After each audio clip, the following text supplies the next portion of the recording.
So, what was your first console FPS game? I think mine was some weird Men in Black game based on the cartoon. But I think most people my age will probably say Medal of Honor was their first console FPS game.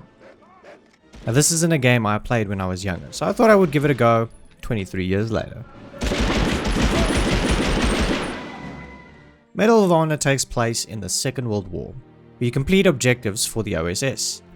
Most of the story is told to you through slideshows, and there are small bites of video presentations that show you some info about your mission, and some educational information about the war. Even though I don't think the story is amazing, it was nice to have the feeling of being an operative in a war instead of a one-man army, at least for most of the game. I did find myself not reading the slideshows and missing out on some information that was important for the mission. But overall, the story served more as a backdrop for the game, and that's perfectly fine. At least there was a story and you weren't just running around murdering everything you see for no reason like most games of the time.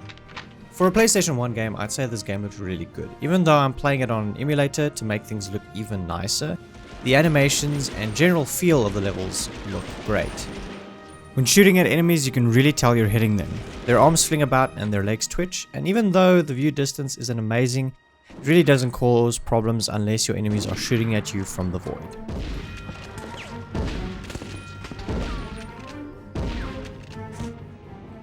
One thing I found really awesome was an NPC jumped on a grenade to save his friend's life, and it actually shocked me when I was playing through the game because I wasn't expecting that to happen. That dude just jumped on the grenade. What?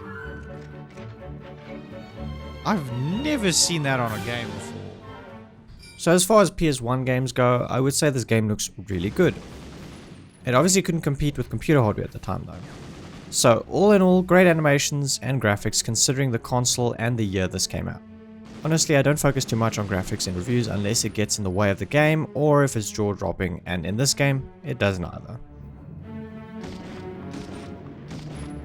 Even though I would never really recommend anyone play an FPS game on console, we have come a long way from our first games. Medal of Honor did a really good job of bringing an FPS to consoles. You have a slight auto aim if an enemy is near the center of the screen, and if you hold R2 you can aim your crosshair with more precision. Enemies really react to getting shot, and most of the levels don't feel too hard or too easy, at least for me. The shooting is satisfying, the guns feel good and punchy, and the levels aren't confusing. Some people might find annoying is that there aren't any checkpoints on the levels, so if you die you have to play the entire level from the beginning to the end. But as I said earlier, this isn't too bad since the levels aren't too big and they aren't too confusing. Something that can make this a lot more annoying though, is when enemies start using bazookas, they one-shot kill you.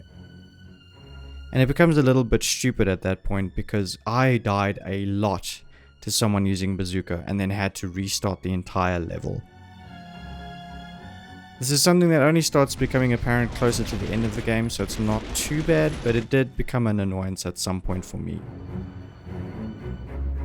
Hitboxes are very generous, which makes sense for a console shooter, and I also found myself getting stuck on a wall every now and then, but it wasn't too bad. As I said earlier, since you're playing as an OSS operative, most of your missions are you sneaking behind enemy lines on your own, like sabotaging a submarine dock or actually blowing up a submarine, getting intel behind enemy lines, etc, etc. As someone who is used to modern day shooters where I feel like a one-man army murdering thousands of soldiers who dare stand in front of me, it was a breath of fresh air to just be some guy who needs to be careful and push through levels slowly. At least that was true for most of the missions. I do feel like close at the end of the game this wasn't always the case, but I feel it was a decent balance between the two. There was a mission at the end of the game where I had to push through boxes to get to my objective because the enemies would keep spawning indefinitely. It was a bit of a sucky mission, but other than that everything was pretty good.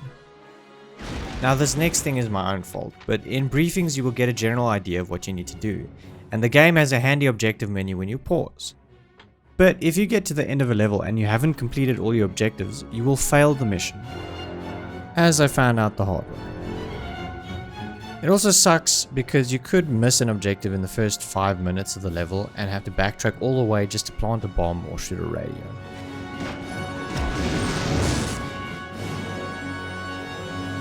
This isn't really the end of the world though, since the game does warn you if your objectives aren't done and the levels are small enough where backtracking doesn't feel too bad.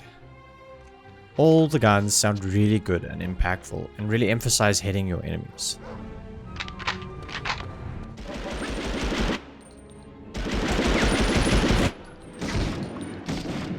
The music, on the other hand, felt a little bit forgetful for me, but after going back and listening to it again, I feel the music is great and does a good job of adding to the experience of the game.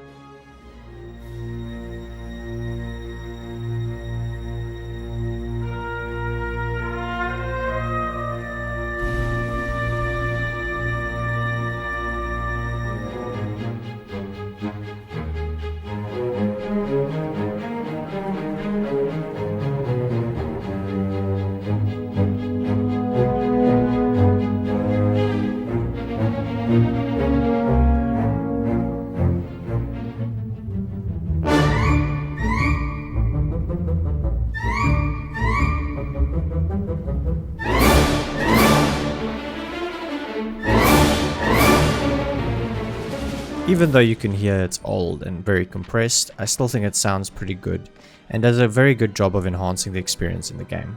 There are a lot of reactionary voice lines that really help with the impact, and this is already emphasized with great animations. Now, this game obviously didn't really focus on the multiplayer, but it did have a 2-player versus mode, so I thought I would give it a go and play it with my lovely brother to get an authentic PS1 playing with a sibling on a couch experience. There are 7 maps in total, representing some of the single-player maps, and you can change the character you play as well. I only found out that you can play as different characters after we already played all the maps though. There's only one game mode, which is Deathmatch, and you can set it to either be the first one to a specific amount of kills or to be timed. Or an endless mode where you just play until you get bored. You can also set the guns you start with. Now, I actually had a decent amount of fun with the multiplayer, and I can definitely see how if I had this game when I was younger, I would be playing it against my brother every now and then for fun. The rocket launcher was super overpowered, but luckily on most maps you start with no ammo, as my brother found out the hard way. Even though the multiplayer is slightly tacked on, honestly, it is pretty fun and doesn't feel like much of an afterthought. Medal of Honor is a good game for when it came out. I had a fun time playing it, and I can see why it was considered such an amazing game at the time. If you're someone who likes to play old games, I can see Medal of Honor being worth the play. But if you're not, I would say there's no real reason going back other than being curious about it. I'd give this a 6 out of 10 and would only recommend if you're into older games. If you made it to the end of the video, I just want to say thanks for checking out this review. I don't really like score systems, but I'll do them for a while and see what everyone thinks. Please follow me on all the social media crap, and if you want to see the gameplay recorded live, you can catch me on Twitch. Thanks. Cheers. Yes! Oh.